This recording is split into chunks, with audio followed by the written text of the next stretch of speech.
Welcome to Libertarian Atheist Skypecast. Today is Wednesday, June 14th, 2017, and we have today Jeremy, Heather, Betsy, John, and Rob. Welcome, everyone. Hello. Hello. So we'll let Jeremy, like usual, let us know a little bit what we're going to talk about today. We're going to start, first of all, with current events, because it has been kind of a bit busy past few days in the news. I don't know, today's date is the 14th of June. I don't know if you mentioned that, Heather, but... I did. Okay. I should pay attention. Okay. And then after that, we'll get into a discussion about Libertarians' position on intellectual property. But for starters, some significant things have happened over the past week. Most recently, this morning, there was a shooting in Virginia at a baseball diamond. There's a few Republican congressmen were shot by a gentleman. And let me bring up the news story so we have the specifics here. Hang on a second.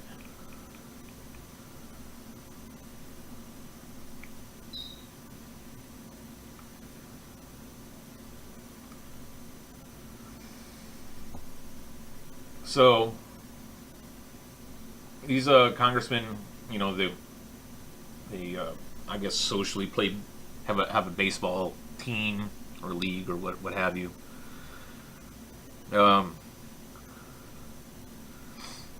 they play a charity game every year. They play a charity game versus right. Democrat congressmen.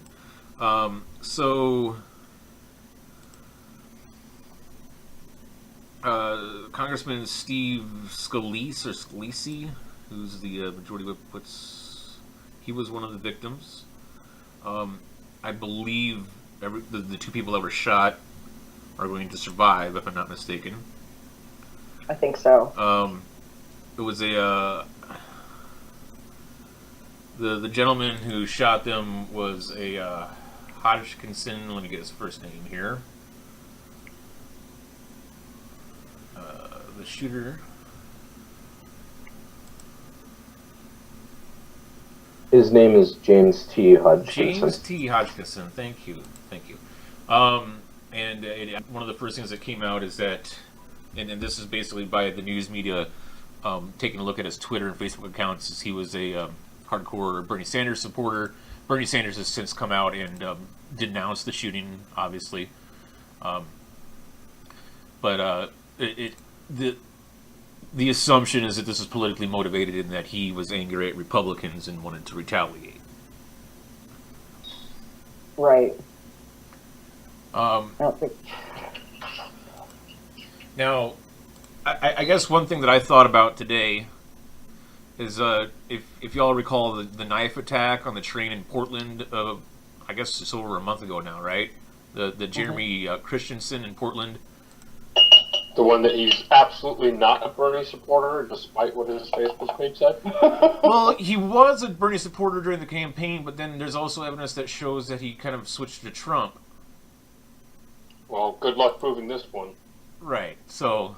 Good luck spinning it that way on this one. Exactly. He might have been one of those people that hated Hillary so much that he went to Trump for that reason. We could talk about... Let's talk about that for just a moment. So, Bernie Sanders and Trump are both populists, we all have an understanding of what political populism is, I presume.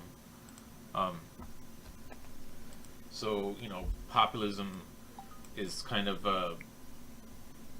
appealing to the masses, and it's all about jobs and protecting American interests. And Bernie Sanders and Donald Trump did it from different approaches. Sanders from the left and Trump from the right. So, it stands to reason that, based on that, you're going to see some crossover from Bernie supporters to Trump, especially when the odds of him, getting nominated dwindled. So, but anyway, what I was seeing a connection, and I'm wondering if there's any correlation between maybe not just specifically Bernie Sanders supporters, but people that are fans of populist ideas and like just really unstable, disenfranchised, angry people that are going to be motivated to commit acts of violence. I think that last term is the most important one. Disenfranchised. Yeah. Right.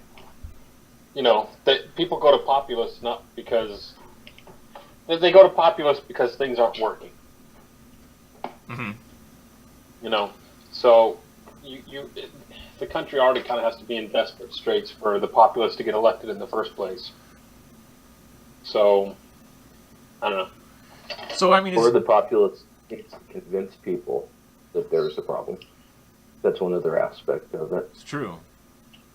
I mean, how bad are our problems really in reality is something to consider. But I mean, I guess the question I was posing is that seeing a pattern where there is no pattern, or is there something to that idea? I guess that populists might be more prone to being to violent outbursts because they're disenfranchised and disgruntled, or is that just, where is there not actually a connection? If I could get your thoughts on that. I don't know that I go so far as to say that there's, like I said, I think that the people who vote for the populists are convinced that the world is going to hell in a handbasket, and it's going to take some extraordinary skill on the part of their guy to right things. And this is the dangers of ideologies. You're convinced that what you're doing is for the greater good. The whole omelet thing. Mm-hmm. So yes, what I'm doing is not technically right. Yes, but I'm bashing the fash. But I'm taking out the Republicans. But I'm saving the environment. But I'm ad infinitum. Serving Allah, Right. or God, or whatever. Yeah, Right. I think I'm going to destroy ISIS.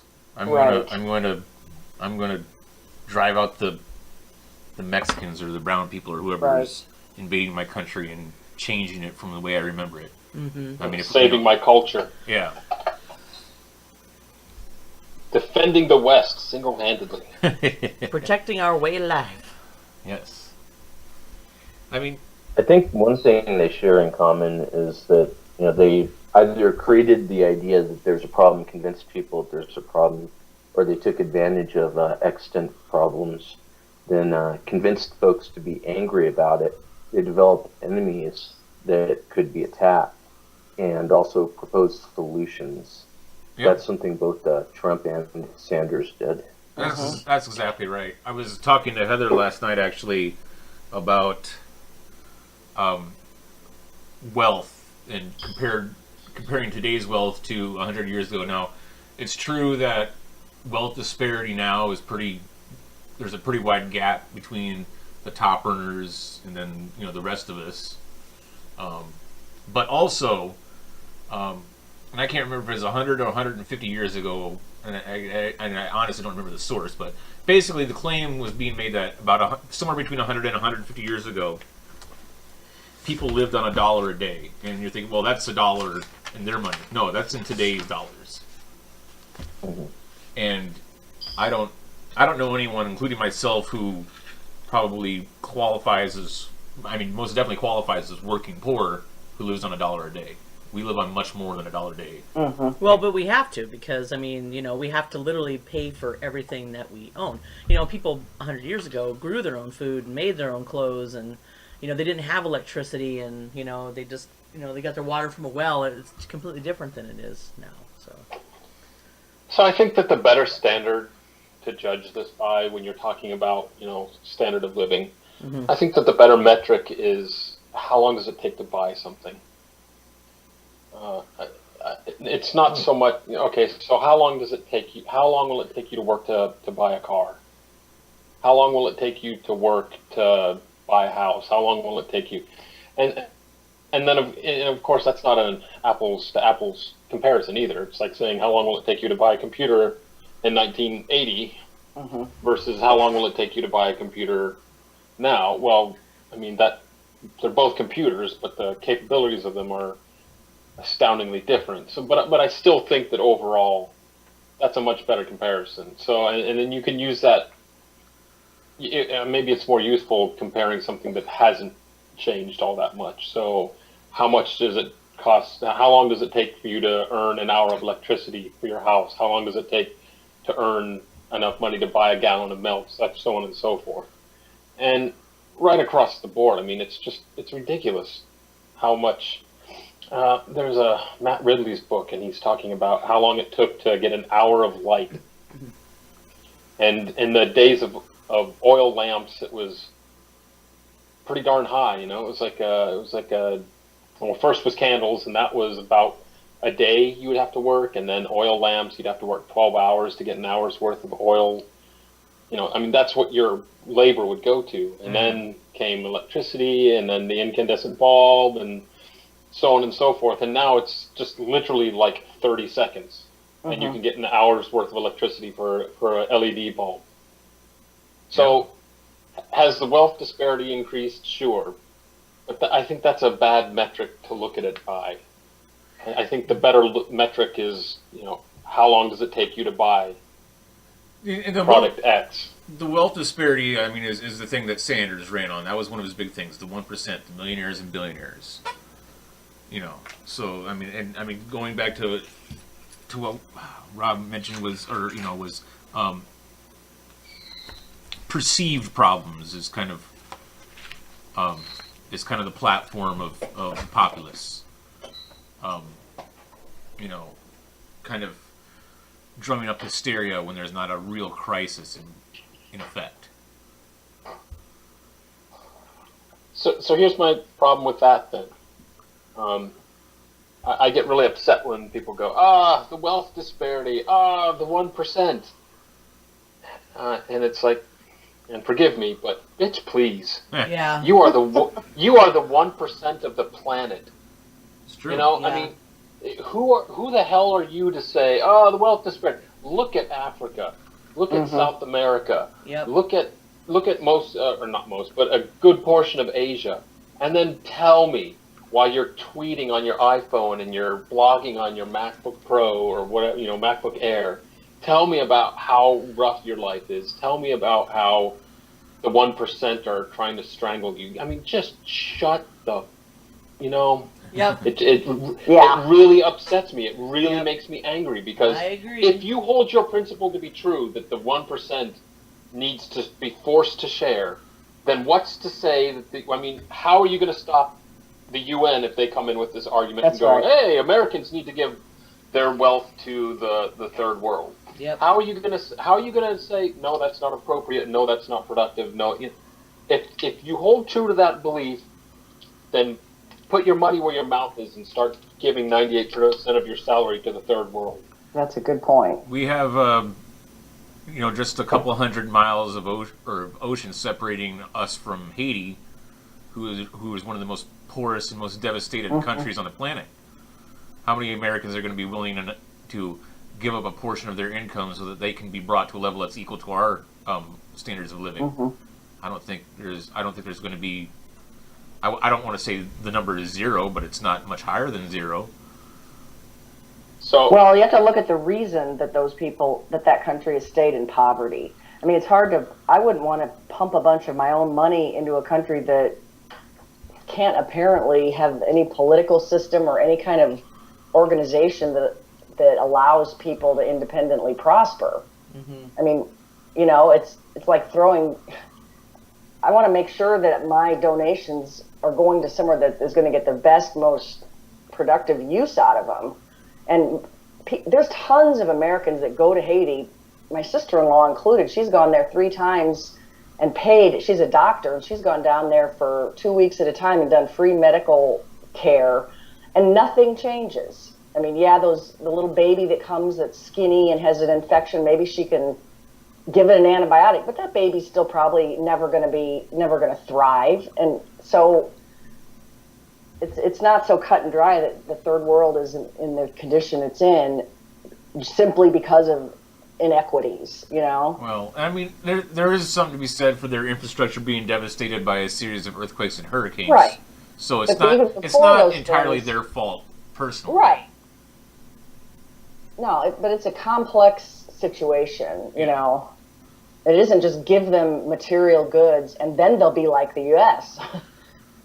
because that's been done in all kinds of countries, you know. And it basically never works. Right. Well, in Haiti in particular, it actually has started to do them harm. So, to this day, we continually give Haiti a lot of food aid to the point where local farmers have been basically put out of business. So now they are absolutely dependent on American food aid, because if we were to stop, all the local farmers were put out of business by, hey, here's free food, charity, which is not to say that that's bad for a short period of time, but we But who's keep it going to up buy so the long. food if it's free? Right. It's like, why would... So they go and they get it at, very, very, very cheap. The local farmers can't compete with that, so they go out of business. And then, hey, guess what? Food aid's going to stop now. What? No, you can't. We're going to starve again. So they keep it up. Do you think investing directly into Haitian businesses would have been better? For example, Haitian farmer, let's buy you a new tractor.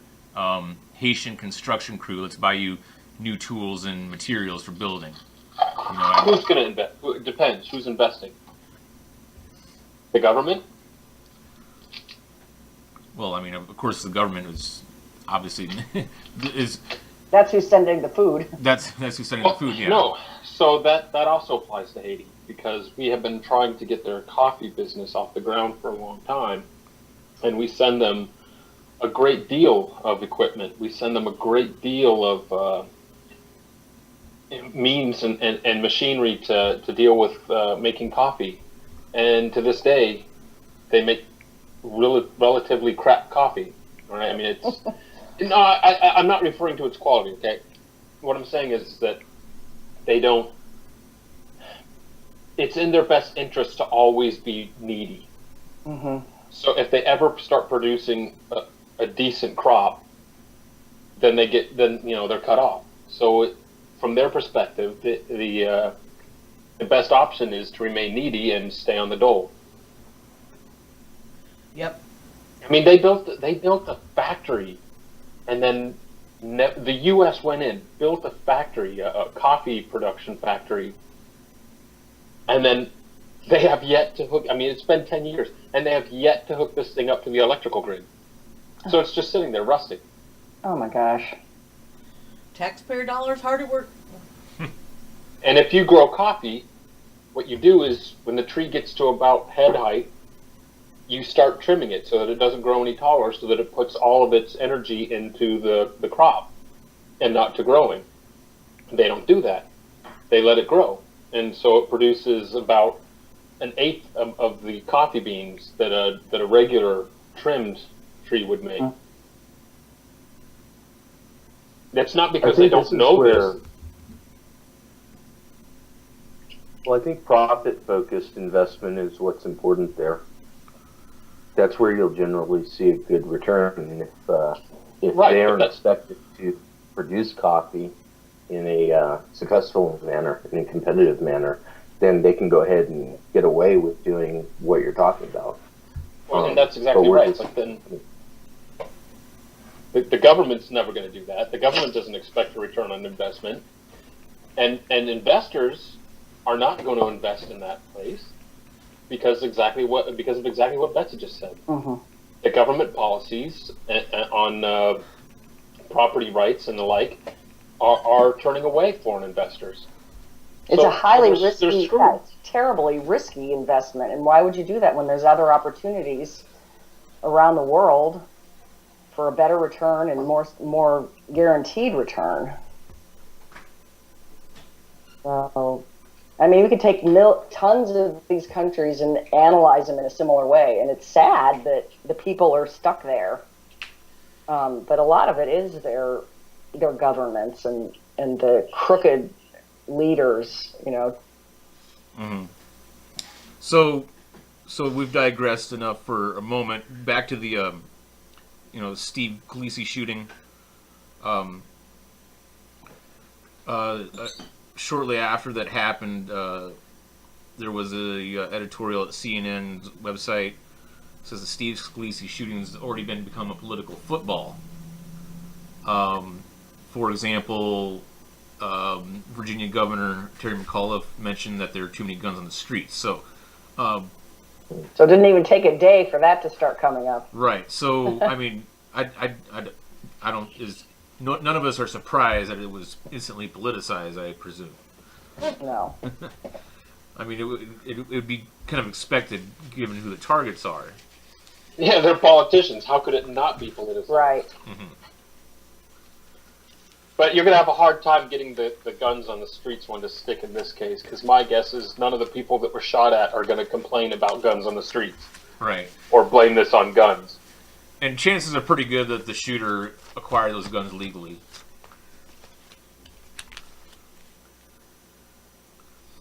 I would presume so. Yeah, I think they on one of the news stories it did say that he had a license for the guns or whatever, because he was from Illinois, so he had to jump through all those hoops.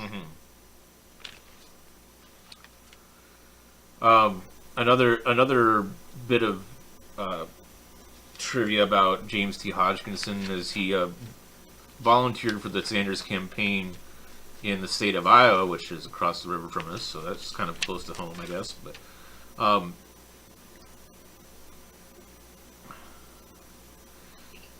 do you think if the victims in this shooting weren't politicians, if it would take longer for it to be a politicized event? Because it almost seems like everything is politicized within hours of happening. Yeah, the school shootings are always politicized really quickly. Mm-hmm. So I was telling Betsy about this just today. How many of you heard about the shooting in the supermarket earlier this week? I have, and I was actually going to move on to that next, but I mean, we can kind of transition to that topic if you want to. Well, I just think it dovetails nicely. So, how many, besides Jeremy, who's heard about the shooting in the grocery store? I have not, as you well know. I have not either.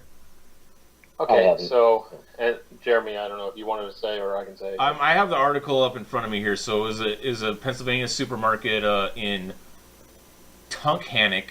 Gotta love those small town Pennsylvania names. 4 people were shot dead by inside the Weiss Market in Eaton Township, which is about 25 miles north of Scranton. That was last Thursday. Gunman's name. John, how much do you know about it? Randy Stair. Randy Stair, so he's a 24-year-old guy a lot. I watched his whole manifesto video. So he's a 24-year-old kid, and he worked in a supermarket, and he had the late night shift. And at 1 o'clock at night, after a lot of planning and the purchase of 2 shotguns, he locked all of he went on break, and then when he was supposed to be on break, he locked all the emergency exits. Then he came back in the front, and he locked down the front doors, and he proceeded to kill all but 1 person before killing himself. Wow. I can show a video later if you want, where you can watch him giving his manifesto. But so you haven't heard of it. He let 1 person live so that she could tell the story, apparently. A lot of people haven't heard of it, which is interesting. And nobody's reporting on it. No, if it weren't for YouTube and LiveLeak, I never would have heard. Well, if it weren't for LiveLeak, I never would have heard of it. Wow. So the reason, in my opinion, that nobody's reporting on this is because he suffered from gender dysphoria. Oh. And he Well, wait wrote a a lot minute. of stuff, Yes, and he I said did. a lot of I stuff. did hear about it, but not very much. I saw, just a headline. He for suffered it. from gender dysphoria, but didn't fit the profile No, in fact, of your typical trans person. no. And in fact, he said he never thought he was a girl until he watched this anime, and the anime made him realize that he wants to be like this anime character who's a girl, and so from then on he wanted. So he started making his own anime characters, and he named his shotguns after his creations. And then he just decided, you know what? I'm going to hated be men. like some kind of phoenix reborn. There's a girl inside of me trying to get out. And so I'm gonna be birthed again as a woman. And so the rest is it. But I mean, here's the thing. It's very easy to go, the guy's clearly insane. But I watched his 40-minute video, and he's perfectly normal. Right? I mean, just despite what he's planning and despite what he's talking about it as calmly as I'm talking to you now, as well spoken as I'm speaking to you now. There's no sign of, so I mean, it's not like he's crazy in the head, kind of crazy. Right.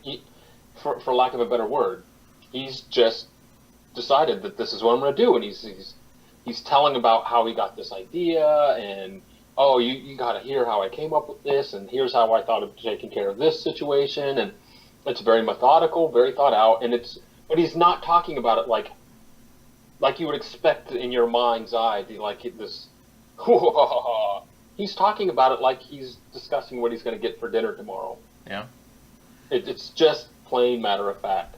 Right. Looks like any other YouTube video with somebody talking to their camera. So, I found out about this, and I'm thinking, wow, I got to go check on the news. And there's nothing. Yeah. Mm-hmm. There's it's a blackout. And I'm thinking to myself, this kid walked into a supermarket and he killed 4 people after locking them in. And it's a ghost town. You can see the tumbleweeds passing. And the only thing I can think is, don't touch this. It goes against the narrative. Yeah. And I know that sounds, I mean, not to get Alex Jonesy, but I mean, it's like literally they just went, we don't know how to cover this without maybe offending people, so we're just going to not cover it. It goes against the narrative in a lot of ways, though, because I could see if he fit the profile of your stereotypical trans person, they might report it and then chalk it up to transphobia drove him to insanity because, or something, or drove her, I guess, for, if he was transitioning to a woman. He never actually did transition. He was entertaining the thought of it. Entertaining the thought of doing so. Anyway, but he didn't because his politics weren't what the mainstream media says trans person's politics are. He wasn't really a leftist. I believe in it. I didn't see this manifesto myself, John, but I believe he kind of went on a racist tirade at some point in there, if I'm not mistaken, talking about how he hated black people. Was that in the video, or is that from something else?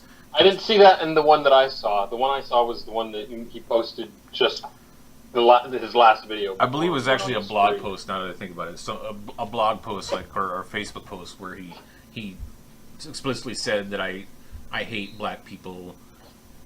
And given his history of being bullied in school, there could be a certain element in there that maybe his bulliers, maybe his tormentors were of a particular race, and that's given him this particular outlook.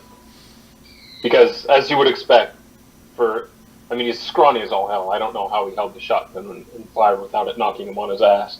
He was, wasn't he? That picture of him in that article, he was just like a... He's gangly, he's a scrawny little gangly kid. Yep.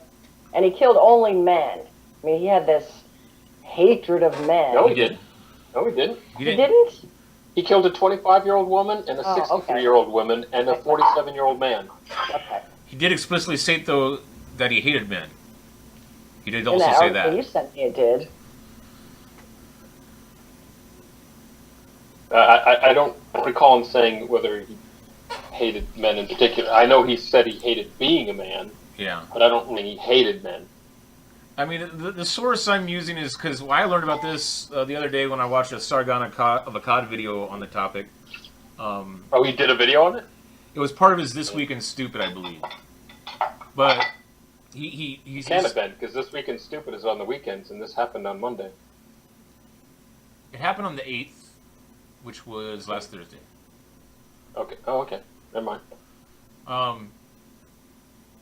So yes, I mean, and I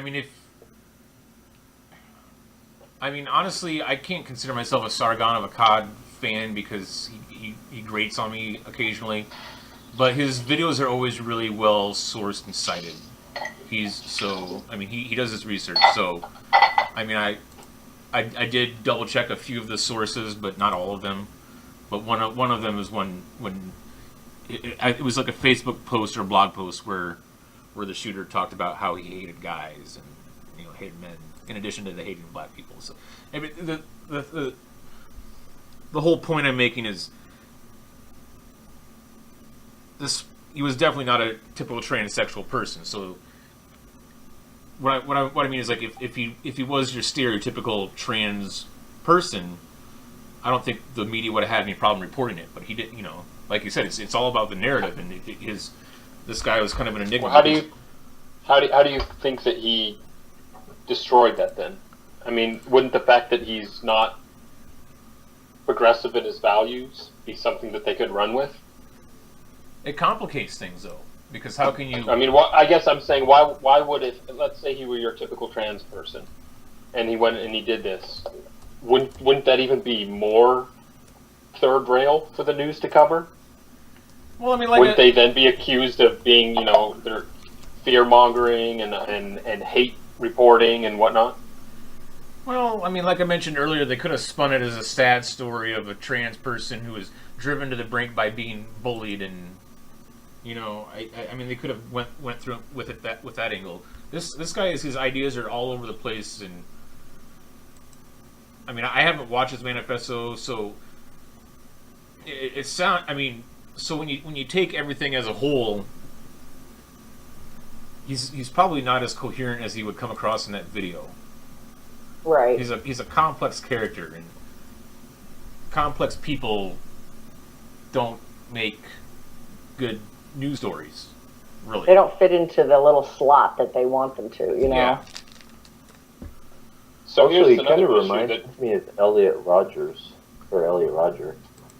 He was motivated by this sort of very personal, petty hatred of women.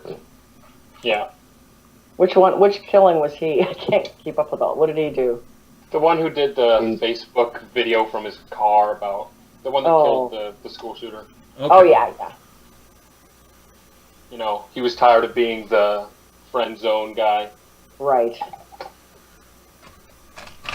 In the same way, this shooter he absolutely hated men, and was uniquely interested only in women. So I guess you'd say he's heterosexual, but he didn't seem to go after men as a target. He was just largely motivated by that. And I did actually see the video. I didn't realize it was a supermarket shooting, but I started watching this video, and I just saw so much hatred. There's a sort of persecution-motivated hatred for others, where he felt that everybody had let him down and was somehow almost not out to get him, but that they owed him. He felt owed by society. And That's a really wasn't common given- theme. It seems like almost all of these mass killers feel that way. Yeah. They feel ostracized. They feel left out. They feel like they've been picked on. And I mean, and I guess I see what you mean, John, by it dovetailing. Going back to the Virginia shooter, and he felt personally hurt by what the Republicans were doing, and Right. So here's what ticks me off about this kid, though. He had 9,000 followers on YouTube. Really? that's a pretty successful 9,000. channel. So, I mean, okay, so no big deal, right? But not one of them could call the police? Mm-hmm. I'm sure not all 9,000 watched the video the day, because it was like 2 days before the event. But in 2 days, I'm sure at least 100 watched. Sure. And nobody thought, maybe I should call the police. Well, here's the thing, and TJ Kirk did a video about it a few weeks ago. There was the feminist YouTube bloggers as a gentleman and his girlfriend, and he ended up killing her live on Google Hangouts, I believe, in front of other people that were participating. I Okay, this is different than I was thinking. This is a different story. Then. Right. So You're not talking about the so-called PTSD suffering former soldier. that guy, yeah. The feminist one? Yeah. He was high in shrooms, and he thought. Yeah. They tried to spin this that he had PTSD. He's never been overseas. He was only in the National Guard. Mm-hmm. And he was just high on shrooms and just thought his girlfriend was a demon. Yeah, he was having a bad trip. Yeah. So, I mean, But I didn't hear it was done a lot. This is the first time I'm hearing that it was. Well, it wasn't a live being broadcast. broadcasted. It wasn't a live broadcast, so to speak. It was a video conference call. But other people were watching it Yeah. privately. Yeah. Okay. There were other people involved. Oh, I mean, wow. It'd be like if we were all on Skype and then somebody killed one of us and you guys saw it. Exactly. So That's why we do audio only. If Jeremy kills me, you guys better call the police. We'll just hear the scream. Thank you for and then we'll speaking be up. like, So dang. thank you for speaking up, so they don't think you're dead. Yep, Jeremy just killed me. Totally dead right now. I'm totally It's a dead, miracle. guys. Jesus is real. I'm a ghost now. I'm haunting you. Holy fuck! Jesus is real. Brought Heather back. No, I'm just in another dimension now.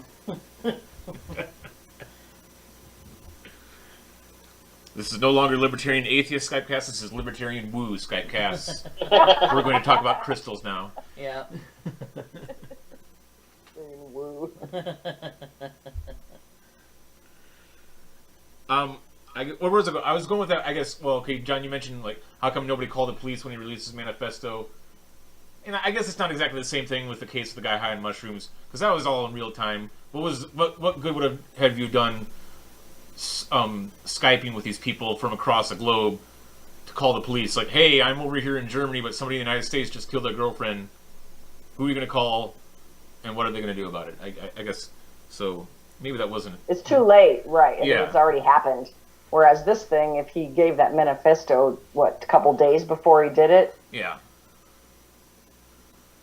Yeah, that would give Well, people. perhaps thought it wasn't real.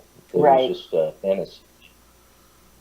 I'm Well, going to there's guess that's what so most much people of did. going on. Go ahead, Heather. I was just saying, I'm going to guess that's what most people probably were thinking. They were just like, well, it's just ramblings. They're just talking. There's It not was all really- hot air. Yeah, not really. The guy had shotguns. He had sawed off the stalks. He had did. duct taped the grips. See, I'd have to And see this the is- video. I mean, this- I don't know. I'd have to see the video. I think. He did have This other is not videos. like, you know what I mean? This isn't like amateur hour. These aren't Nerf guns he's playing with. These are the real deal. He's really modified them. He's going into explicit, at length detail about how he's going to do this. Oh Wow. wow. Okay. Yeah, somebody should have called somebody then. He did actually have probably a separate video because I saw a clip of it of him shooting at target practice with those guns. So, I mean, What were the comments like? Did you look at the comments, John, after the video? Like, I didn't because when I saw it, it was somebody who had grabbed the video off of YouTube and put it onto LiveLeak before his YouTube channel. His YouTube channel wasn't shut down, but they scrubbed it of all videos that had anything to do with that could have any ties to the crime. 'cause that would be interesting to see people that were watching it at the time if they commented like, dude, are you serious? Stuff like that. Then you would know that people were alarmed, but why did they not do anything? But I think it's common. I mean, the public doesn't want to get involved if they don't have to. I mean, Well, and I guess my it's concern sad. is okay. So the shooting that we were talking about earlier, the kid that hated men and couldn't get any girls. So he reported it. He went on 4chan and he posted at length and he says, "Hey, you guys, just want to let you know, thanks for being like the only people who cared about me and ever spoke to me. And so I just want to, in all fairness, if you live in this neighborhood, don't go to school tomorrow and maybe watch the news around 10 a.m. or whatever." Oh my gosh. Wow. And not only did they not go like, "Dude, are you serious?" Or, I mean, they just went like, "Fuck yeah, I can't wait for the news tomorrow. Hey, try to get as many as you can. Shoot more girls. They were more points." And, I mean, yeah. and this is so. And part of you can say that, well, they were just they didn't take him seriously, blah, blah, blah, blah, blah. But after he did it on the same forum, they were having a party. They were in there like, holy crap, he actually did it. I can't believe it. This guy actually did it. And they're cheering, and they're doing a, live stream of, stream of consciousness chat with each other about as it's all going down. Wow. Uh-huh. There's some pretty, so there's the shooter himself, and that's bad enough. But how messed up do you have to be to, A, not intervene if you have the chance, and B, actually cheer for these things as they're going down? Pretty messed up, and Yeah. and Well, it's like, I don't want to transition to the Muslim thing, but they do that too. When you're in a mindset of, I don't know, did those people think that Republicans were the enemies? Is that what they thought? Oh, it wasn't the Republican one. I'm sorry. It was the grocery store one. well, no, and Because Noam Chomsky. to paraphrase Star Wars and Obi-Wan Kenobi, 4chan is a hive of scum and villainy. It really is. Anybody that spent a good amount of time on the website, a lot of the white supremacist arm of the alt-right movement owes its existence to the political forum on 4chan. But then so does Poll, though, which isn't all bad. It's. I hear what you're saying that with the hive of scum and villainy, but by the same token, about a month ago we had that hive of scum and villainy as our background wallpaper because it represented our disregard for the authorities that be. But I'm talking about, and there's terrible shit. 4chan, and 4chan is not even the worst. There's 7chan and 8chan, which are forums, web forums that are of the same design, but they even attract more unsavory people. Literal, child pornography and shit can be found on these websites. I've never even heard of them. I'm really out of the loop. And the reason that these type of dangerous ideas are exchanged and discussing images, 4chan and 8chan and 7chan, they just for liability reasons, they delete child porn or perceived child porn on site. That's one of the few things they get rid of. But otherwise, everyone can post anonymously. There's not really any community standards that you have to follow. But so you'll see disturbing things like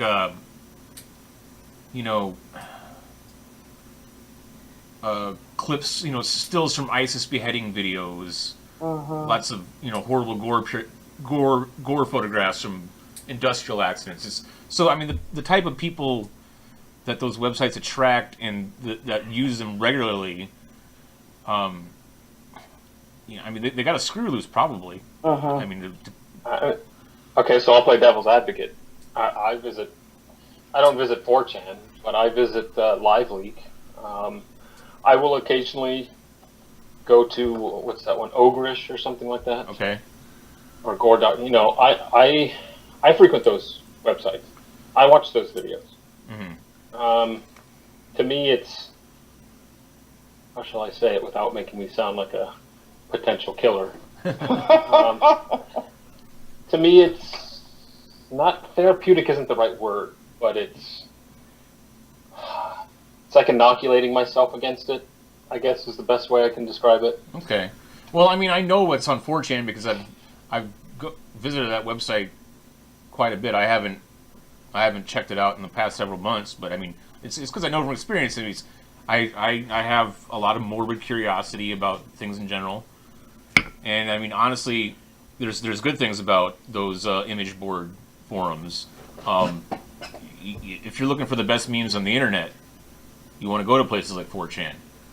You're going to find the most hilarious memes, probably some of the best, some of the most. Heck was basically born there. Yeah, yeah. And so are all the trolling of like the white power hand symbol and all that stuff was started there. Yeah. No, there's a lot of great humor to be found on those image boards. So, I mean, that's kind of what attracted me in the first place. But I also saw the dark side of it, which was really disturbing to me. Even though I was kind of morbidly fascinated by the gore pictures, I have to admit to that. That's a good way of putting it, because it's just like that. You can't look away, and there's something in every human that wants to see. Like, why did people slow down when they go by a car accident? There's that voyeuristic tendency. Yeah, I know there was this one website that I used to go to. This was years ago, and I remember watching an actual, like the whole thing from beginning to end. I watched this Mexican guy get, beheaded with a knife by the one of the Mexican cartels, and I couldn't, and I did too, out of morbid curiosity. 'Cause it's not something you're ever gonna see every day, and it's not like I support it, but yeah, I mean, I watched it because I remember you showed it to me. It was really intense. It was very intense, and it was just like, of course, I mean, but yeah, I mean, I had to watch it once, I just had to see, I just had to. Well, because they severed everything on his neck before the spine, so he was still breathing as his head's just dangling there, gurgling blood. It was, I mean, just to give you there's a nice visual for you. So I was still in the Marine Corps, obviously, when 9/11 happened, and after the fall of Iraq, when the insurgency first started, and they first started cutting people's heads off, we were the first, and we kind of got that video before anybody else did, of the first guy getting his head cut off with that machete knife thingy, Rambo knife, and ever since then it was just like, I don't know, I feel like it's something I need to watch. It keeps me,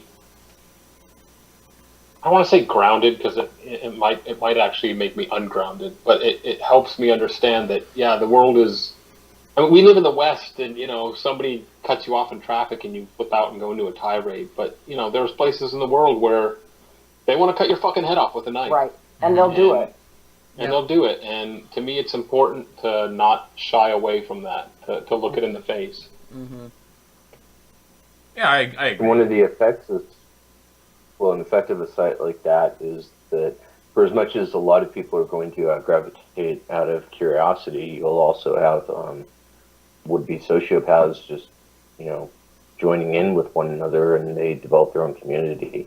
And that could be a large part of why these guys just decided to say nothing, knowing this was going to happen. And that's they actually were happy about it. And that's kind of what I was That's getting a good at. point. Yeah, that's what I was getting at with that. It's like, I mean, yeah, it's okay. It's everybody's, got the morbid fascination with the violence and the gore, and a lot of people. I mean, a lot of people probably secretly appreciate racist and anti-Semitic jokes, especially if they're actually funny, because you can. I abhor racism, but boy, have I heard some funny racist jokes. I'm going to be honest. I've heard some really funny racist jokes before. So, and I mean, okay, and we all have. And I don't. Okay. I think humor should be immune from criticism for the most part. Okay, but then how? So that makes sense for 4chan, right? But this guy had 9,000 followers, and he was a fucking brony, right? Like he's not the epicenter of 4chan. He's just a regular dude who draws anime cartoon characters akin to Powerpuff Girls. yeah. And he's got his room decorated with bronies. I mean, with My Little Ponies, right? So why did his 9,000 followers not say anything? How much of Right? I mean, I guess what I'm saying is these are the Tumblrites. His core audience are Tumblrites. These are the most SJWs of the world, right? And they don't say shit. They don't intervene at all. Tumblr's more diverse than you give it credit for. I mean, yeah. I know, but I'm not trying to say that Tumblr is a monochrome thing. I'm just saying that the kind of crowd that he was into was not the 4chan crowd, right? I mean, there's, there's a lot of cross pollination from website to website, really. So I think you're going to you're going to see those kind of users on all websites. I mean, even on Facebook, one of the most mainstream websites out there, you still have an underground in Facebook for, really gross sexual fetishes or white supremacy or, dog fighting or, I mean. Rob started the Marine Corps titties one. Yeah. He got out just in time, but don't let him fool you. He started it.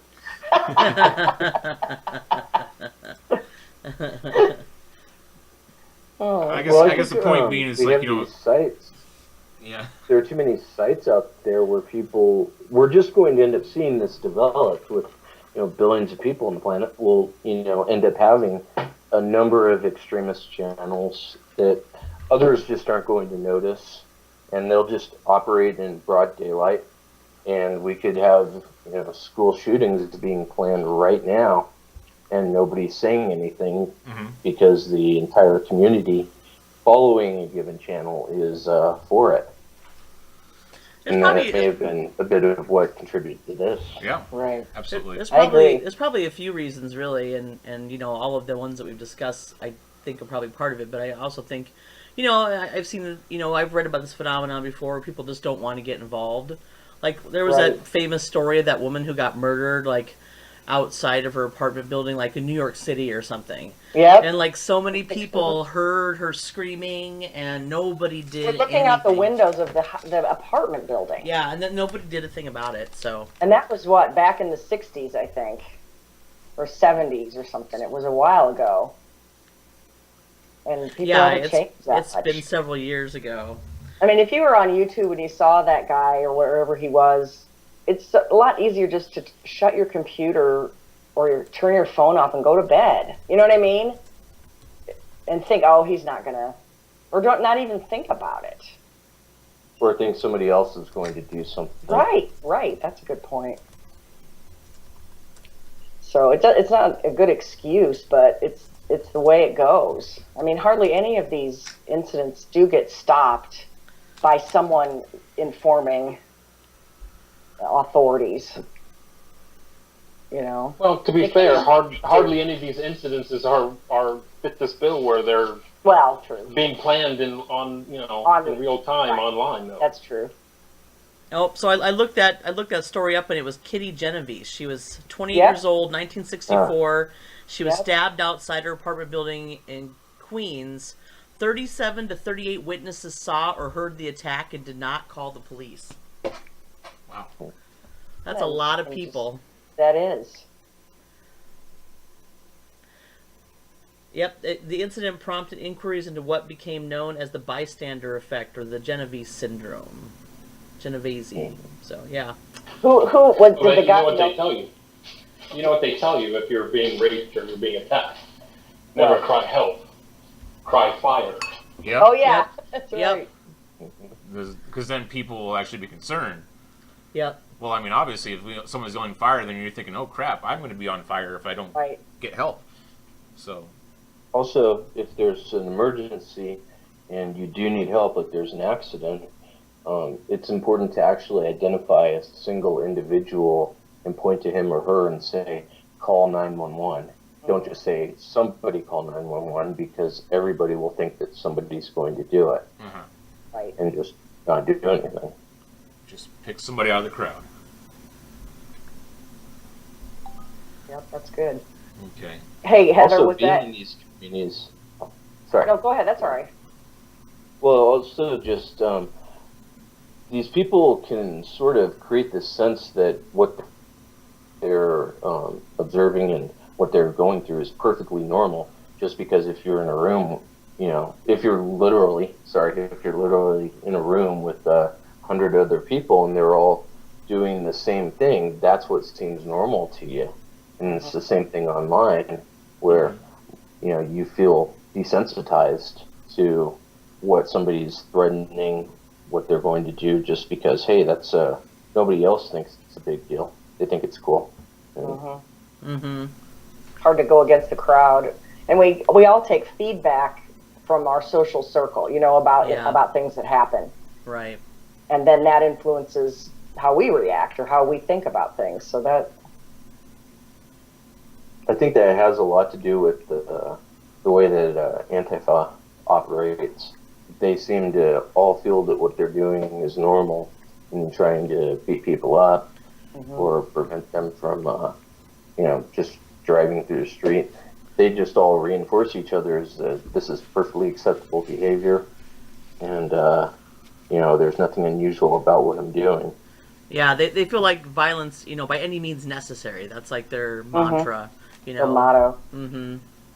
And that's the whole gang thing. That's why gangs, I mean, if you ever watch those prison shows, I think the which Antifa tactic. which I never do, but Yeah. yes, I do. I mean, the whole, they have normalized deviance, really. I mean, and they all do it, just like what you said, the gang warfare in the streets, and they have no individual sense that maybe this isn't right.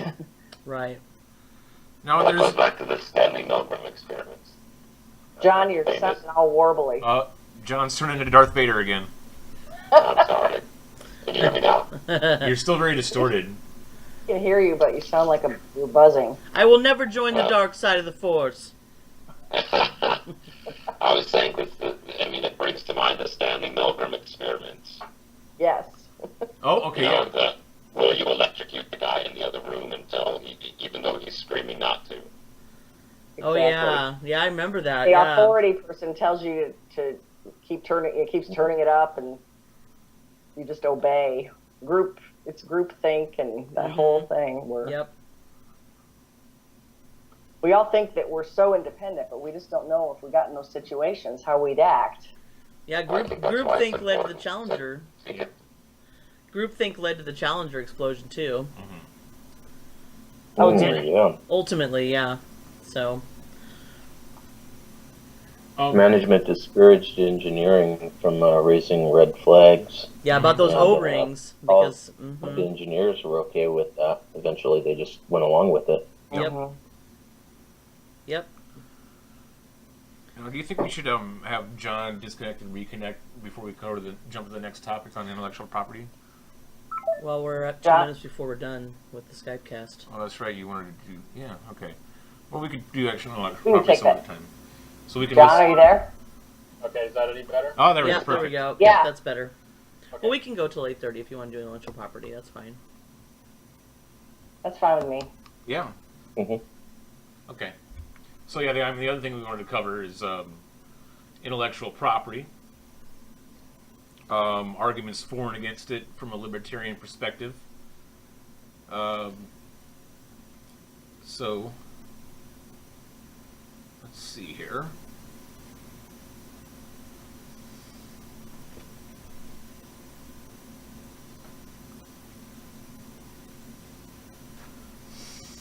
Now, I'll just read a little bit of an excerpt from an argument against it by Mises.org.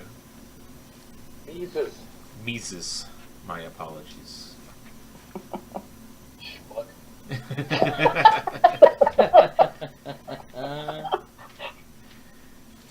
Germany. Yes. Mises. Helicopter love- swirling.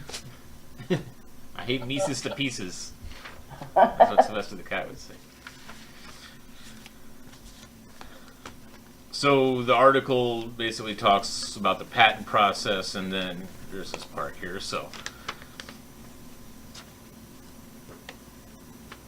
the end result is a patent that is issued after a couple of years of what is called prosecution with the patent office. Prosecution is the going back and forth between the patent attorney and the USPTO. The end result is called red ribbon copy, etc., etc.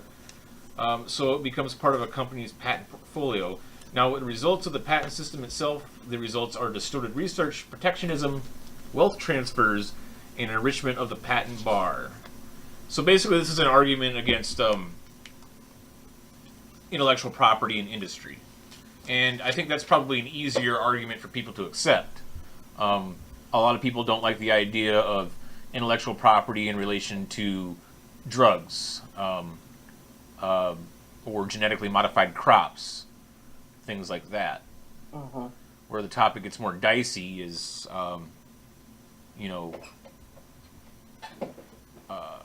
Like individual creative yeah, music, movies, writing, books, art. yeah, Right. exactly.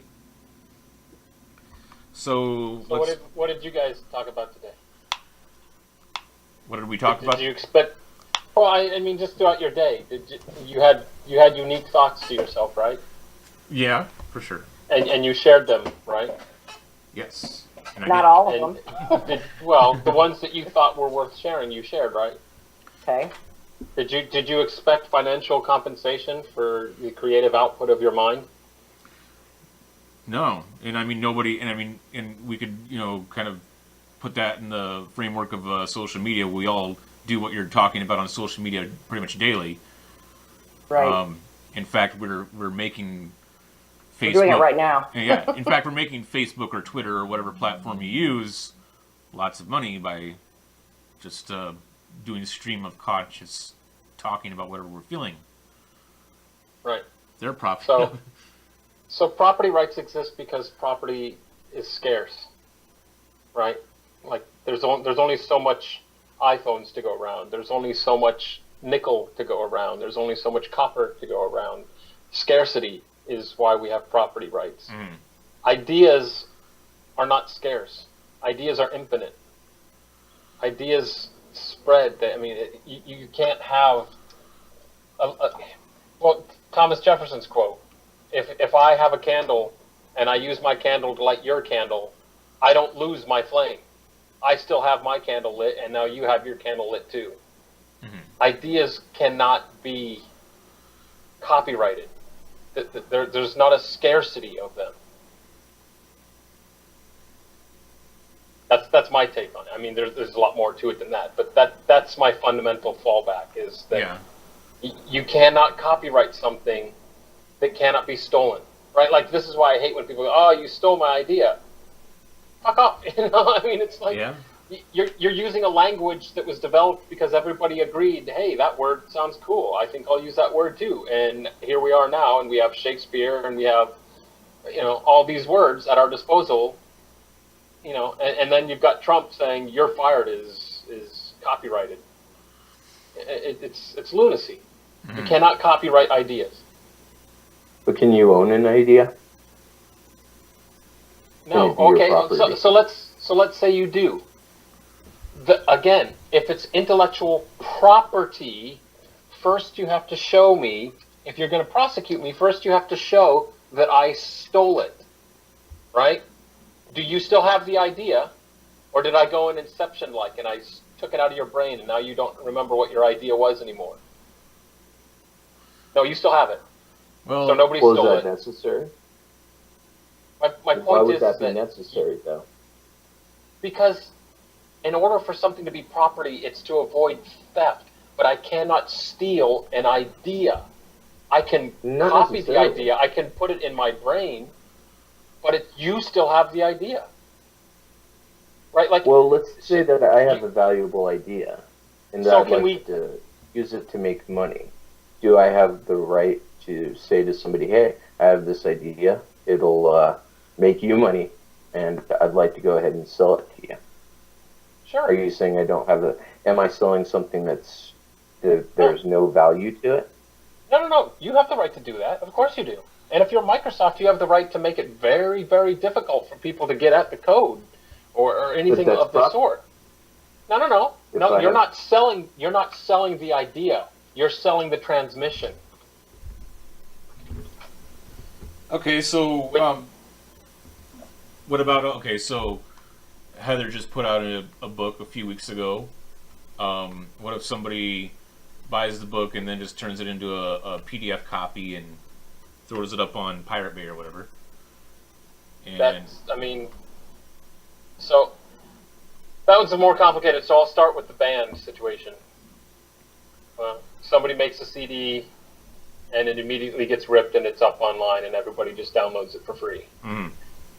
Okay, so what you basically have to deal with then is the fact that you've got a product that you're going to have to treat it as a advertisement for your band, and now you're going to have to sell tickets to a concert rather than tickets for or CDs to sell. Right? And a lot of bands do that, especially when they're new bands. They want people to hear their stuff, so they give it away for free because they want word of mouth. They want people to hear it. They want people to like them. Yeah. And they figured that's the way to do it. And then through that, they can get people to come to their concerts. They can get them to come to their venues, what have you. Books is a little bit more difficult, but even back in the day of Beethoven, they used to write sheet music all the time. And Mozart's father has a letter that he wrote to him saying, you got to stop writing such complex shit that nobody can play in their own homes. You know, otherwise nobody's going to buy your sheet music. Did people copy his sheet music? Of course. Did they sell it? Of course. That's just, you know, that's just the cost of doing business. Now, you also have to understand that that's not going to take away everything, because the first person out the door with an idea is oftentimes going to get a little bit rich, right? Like, so the question is do you have the right to be Bill Gates rich off of your idea? Do you have the right to be Steve Jobs rich off your idea? Or do you have the right to, you know, make hay while the sun shines and then it's going to get spread really fast? Because if you're the first out the door, you're going to make more money than the guy who copies it, unless you're really bad at your job, really bad at business. Mm.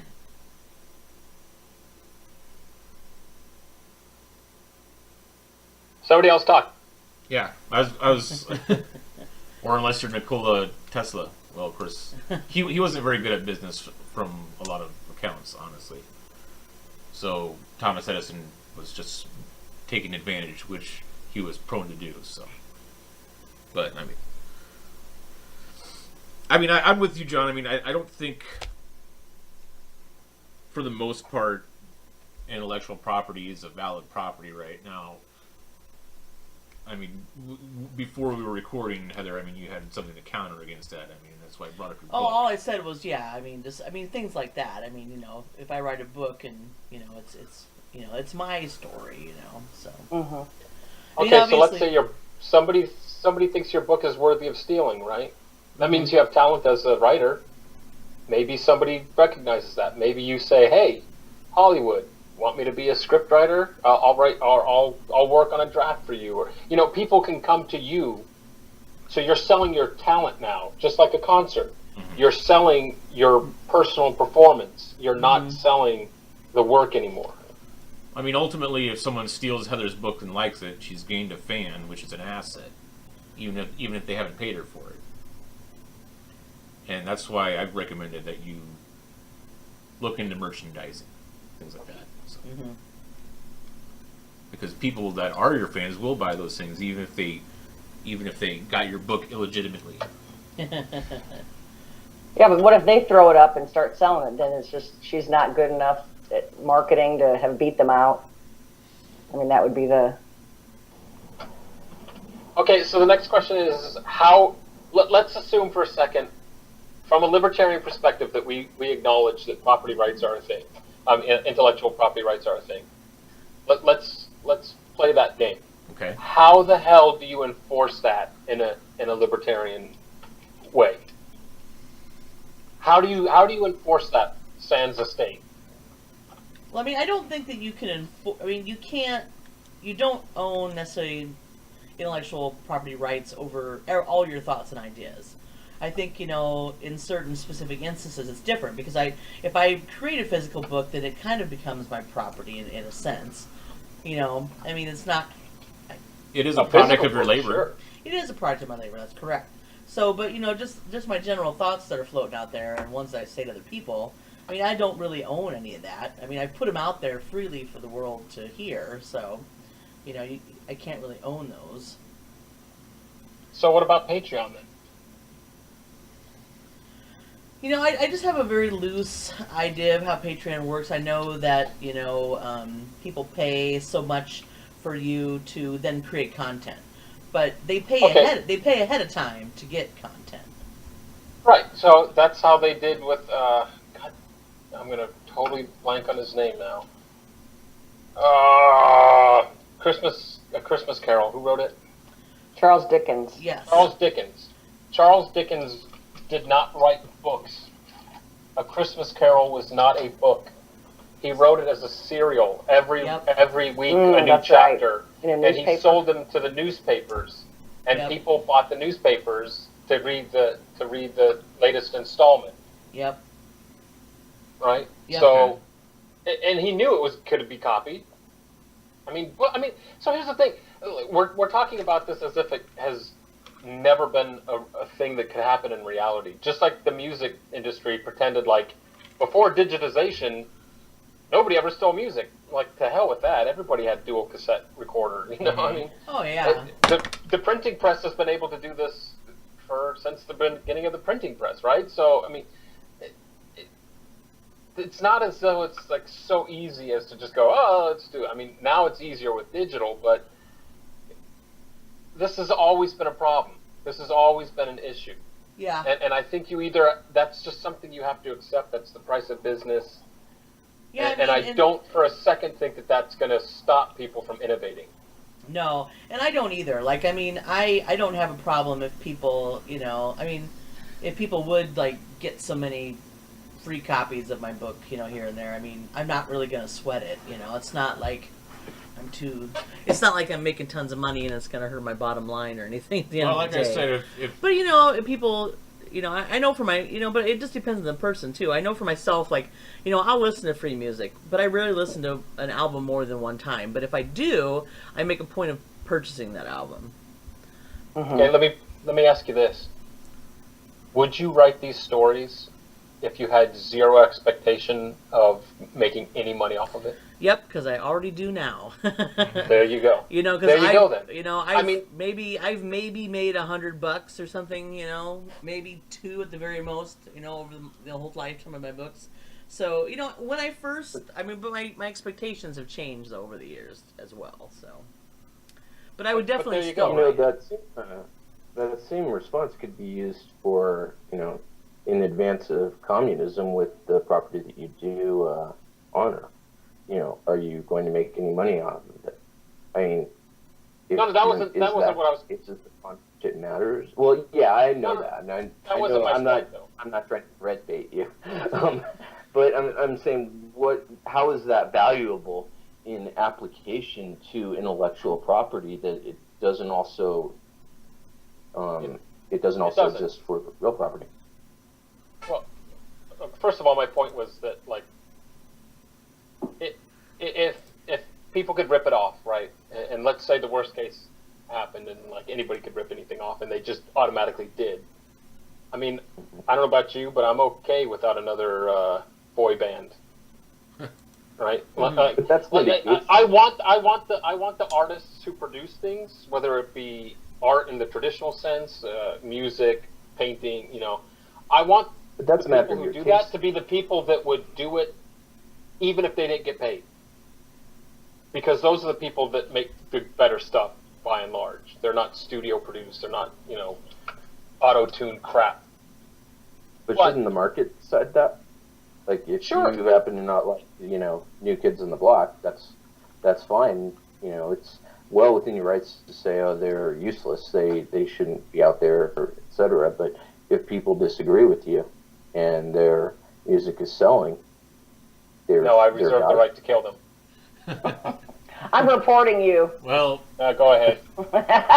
Nobody's going to come to their aid. I think in that sense, you kind of, or you're kind of working the market against aesthetics, and personal taste and aesthetics. They're not gonna follow the cold logic of the marketplace, really. Okay, so then we're back to in my mind anyway, we're back to square one. What is the purpose of property rights? Why do we have property rights? Over something? What's that? Isn't it, do you maintain exclusive control over something? You get to decide what happens with it. You own a home. Nobody else gets to decide what happens in your home. Correct. Okay. Like, then you do that with Because an there's idea. scarcity. There's only one house. I mean, there's only one house that's yours, right? I mean, there's lots of houses, but you own that house. Nobody else can tell you what to do with that house, right? But so let's pretend we live in the Matrix world now, and I go, I like that house. That's a very cool house, and you spent a lot of time working on it, and I just Matrix magic copy it, and now I have an exact replica of your house, and it's now my house. Would that be theft? Well, I think scarcity is a reasonable question, but there's also the value of it. If everybody's just Value is taking a house subjective. and sure, Value is subjective. But that doesn't. Sure, but that's yeah. But I don't see how that's relevant. It's subjective. So's the value of it. Well, any of your physical property, its value is also subjective.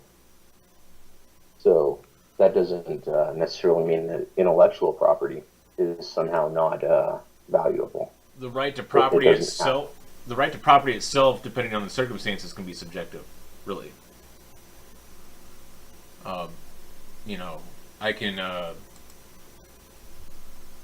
I can declare that I own the southern hemisphere of Mars.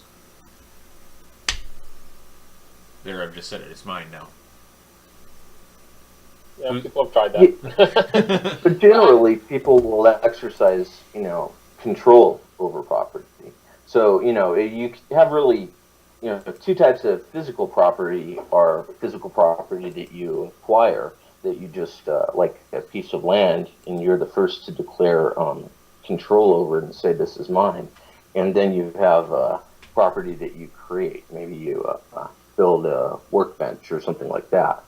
What matters in this property is that you do express control over it. You can't just say, okay, I own the eastern seaboard, because you don't have any control over it, and others already own land on the eastern seaboard. Mm-hmm. So you're just committing theft at that point. Yeah, but nobody and as owns... far as, Mars or something, that's just not realistic. I mean, it may be, if you're Elon Musk, okay, you can go ahead and take ownership of it. But, the rest of us can't do that. Now, as far as intellectual property, I mean, you can have exclusive control over it simply by not sharing it. And then if you say, well, you know what, I'd like to give control to others, I'd like to make some money by sharing it with them. Well, I don't think anybody would disagree with that. And John, you mentioned the transmission of it. I'm not sure that's necessarily important, because the transmission is how other people would come to know have this idea. So can't you just say, hey, here's this idea, and you can either use the idea itself, or you can share the idea itself, or you can share the product of it, like a car, for example. You can share either the design or the actual physical car. Can't you also say, hey, you know what? I'm selling this to you, but you don't get to go ahead and give this idea to other people. You don't get to copy the idea and use it yourself. That seems to fall under contract law, just that you have the right to do that. And we're treating ideas as property at this point, because they're marketable goods. Mm-hmm. So saying they aren't property doesn't really flesh with how we treat them. We just don't do that. Maybe it's something you think we should, but we don't. I work with open source. I love open source. I love sharing ideas, because it does get people reputation sometimes, and it benefits everyone who gets to use it. But that's a choice people are making, and you can choose to say, hey, you know what, I'd rather get the reputation and give this away for free. Okay, but what about you're canonical? making that choice. What about conical or canonical? The company? Yeah. Okay, what about them? They make Ubuntu, right? They're a company. Yes. Mm-hmm. Mark Well, in Shuttleworth. part. What's that? Well, in part. I mean, there are four. They make money. They make profit. They're a profit. They're a profit. So, I mean, I don't disagree with that. They give out their product for free. How do they make money? Yeah, and that's awesome. They choose Yeah, but I'm to saying, do that. okay, so how do they make money? Well, they found a way to make money. That's sufficient. It doesn't mean that they don't have a right to hold on to their ideas if they choose to. Well, They're actually. That's I guess an I'm example just. But you're talking about the way things are today. I'm saying, in a libertarian land, should we honor that ability? I argue that no. I think that you shouldn't. I think that So we intellectual shouldn't property be shouldn't be able honored. to sell. Yes. We shouldn't be Again, able to, like, I think you're perfectly willing. It's fine for you to sell if somebody is willing to buy, right? Like, I mean, yeah, exactly. let me put it to you this way. I have an idea for a product that's going to make either 3M or GM or some kind of freaking company a lot of money. And I say, hey, I want to sell you this idea. Because if you don't, I mean, now, you know, you can give me money for this idea, or I can take it to somebody else. And then they're gonna outcompete you, right? Like, I mean, there's still opportunities for you to make money. It's Sure, just, but what are you selling? If it's not property, what are you selling? What is that idea? You're saying you're the selling the transmission. You're selling the transmission. Okay, so what if with the transmission I say, by the way, here are some conditions? Should I not have the right to do that? Yeah, that's fine. Okay, so that's contracting. That's the right to contract. Okay, so I sell, say, the product of the idea, and I say, you know what, you can't go ahead and copy this. As part of that, I mean, you say I'm selling the transmission, but I mean, you could say the same thing about physical property. You're selling the transmission of the physical property. It's different. It's different because when I give physical property to you, I no longer have it. When I give an idea out, I still have it. Yeah, but you can give the right to use it to somebody else, and you lose that right. Okay, so then you're selling the right to. I mean, but again, the whole problem for me is just that you're trying to treat something as if it's indivisible, and it's very much divisible. It reproduces like hotcakes, and our whole. I don't even want to say our society. All life on Earth depends on this happening without somebody going, no, you can't do that. So do you think it would be fair to say that disputes regarding intellectual property, for lack of a better term, should be limited to, civil courts? There shouldn't be actual crime. It shouldn't be an actual crime when it comes to taking someone's book and distributing freely, or copying someone's patented invention. You talking to me? Well, I mean, to the group, but I mean, I'm against any courts being involved in that. So you don't think so? Okay, I mean, so well, if somebody copies your wife's book, I know this sounds harsh, but I just Okay, I mean, sorry. So I mean, I think it's probably fair to say that shouldn't be a crime. And I wouldn't want it to be a crime. But could she sue him? It'd be okay to sue him for In the world that I'm formulating, no. Okay. Don't you think this is going to hurt incentive? No. I think it will. No, because she already. You've offered mitigations for incentive. You've offered some mitigations, but they're sort of. I mean, we can't necessarily cover all of that. Okay, but so let's say that it does a little bit. Let's say that it kills a little bit of incentive, but on the other hand, it also forces a company like Apple to move that much faster because it's going to be in court. I mean, like Apple says, you can't copy this phone software. You can't copy this, and it's not just the software. I mean, it's like minute little stupid details, right? That you can't copy. So then, basically, that makes another handset maker have to reinvent the wheel a totally different way, but still get to the same destination. So imagine how much faster they would have to innovate then. Yeah, but let's consider, say, a drug that's being created. If you don't have the intellectual property of that drug's formulation, then the moment you create a drug, you have a manufacturer out there who can just take that idea and start massively producing it. And they don't owe you anything for that. And so people who create drugs, where would they be making any money? It's actually, I guess, but it's actually really hard to backwards make a drug. Mm-hmm. It's not easy to do that, and it takes a. I'm not talking about amount of reverse engineering. I'm talking the idea. What about the it? idea? I'm not The understanding. formulation of the drug. Just the formulation of the drug. If you don't control that, then how would you make any money off of it? So you have a mother, right? Yes. Would you be okay if she were dying of cancer? Would you just be like, well, I'm not going to make any money off of it, so I'm not going to work on a cure for it? So we should just go ahead and make doctors give away their services? No. And pharmaceutical, So- all the labs and the technicians and the scientists No, have to get paid. nobody has to give up anything.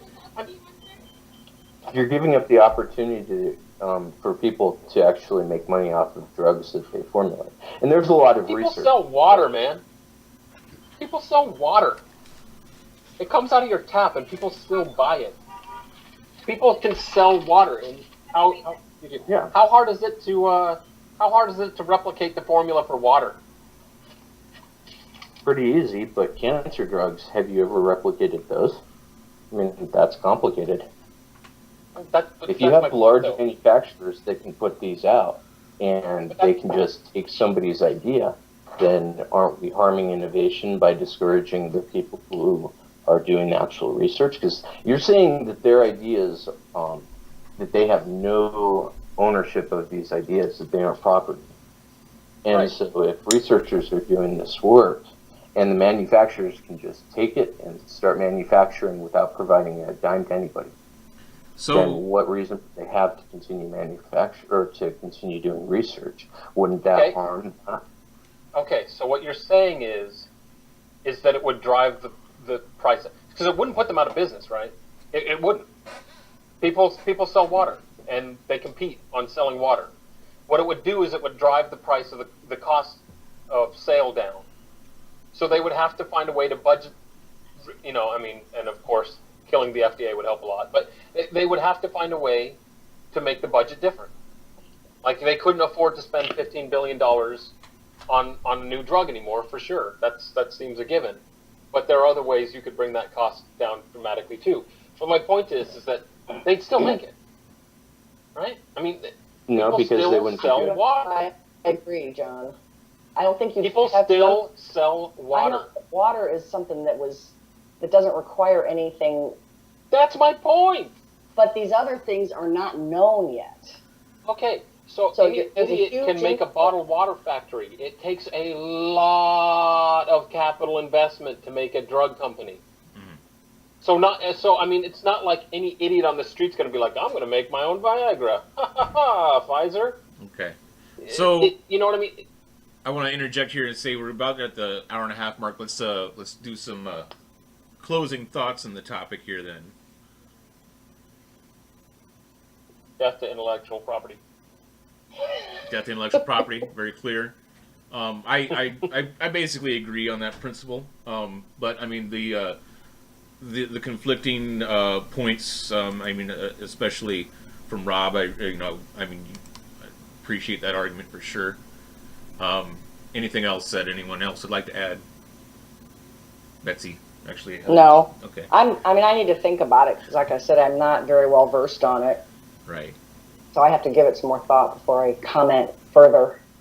Okay. I already said this last time we spoke, but I'll just recap it real quick, just for the benefit of those who weren't here last week. Okay. Because you all deserve to bask in the glory that is me. Oh dear. Why is Hollywood in Hollywood, California? Well, it was to get away from Thomas Edison, because he Yep. kept suing people that were trying to make movie cameras. Yep.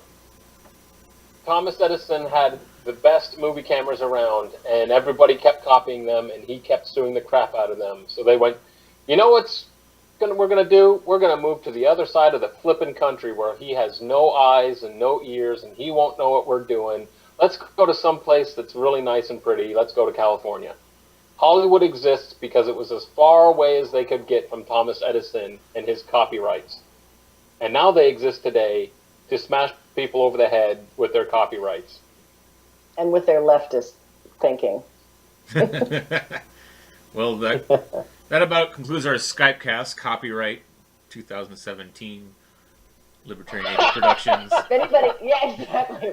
If anybody takes any of these ideas, Nobody tells that story or I'm going to sue them. That's right. exactly. All right, I'm going to stop the recording. Good night.